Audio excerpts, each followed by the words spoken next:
moving on to his career, like his first year in 1935. At what point did we see what kind of revolution the offenses in the NFL were about to embark on?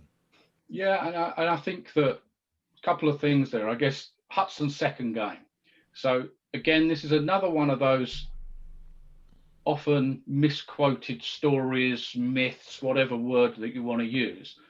In Hutson's second game, not his first game, he caught an 83-yard touchdown pass on the very first play from scrimmage from Arnie Herber against the Bears, and that was the Hutson introduction really to the NFL. Why was it? What game was he in before? So the Packers opener that year was against the Chicago Cardinals. Oh, okay. And the play-by-play for the Cardinals game actually shows where Hutson came into the game against the Cardinals, where a couple of passes were thrown his way, but he didn't catch. They were off target. And so this is another one of those often repeated.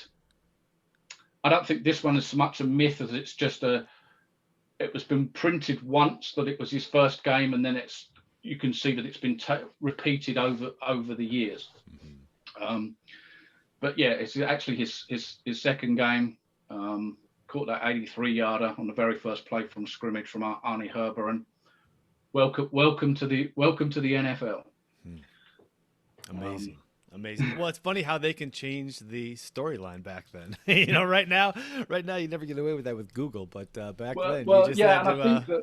So I heard a story that a Green Bay reporter interviewed Hutson a number of years later, sometime towards the end of his career, and Hutson talked about that story, and it was a misunderstanding. And so it was reported in the story that it was his first game. And then from there onwards, you can pick up probably 50 or 60% of Packer textbooks, and it repeats that story. Yeah. But if you look into it in depth, and and it is reported in a number of places now that was his second game. Yeah. But yeah, 1935, he broke out. He led the league in touchdown receptions that year. Had 400 and I think nearly 500 yards, 400 and something yards receiving. Second team All Pro, and that was really the introduction of Hutson into the NFL.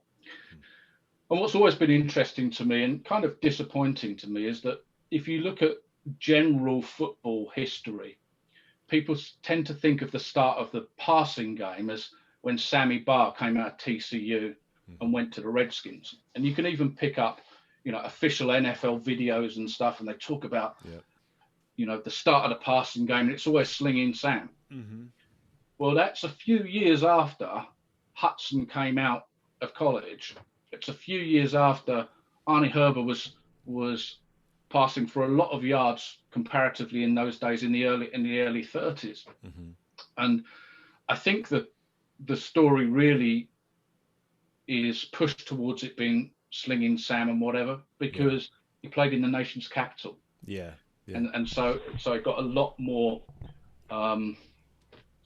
newspaper coverage, I think. Yeah. What was a lot of passing yards back then in a season?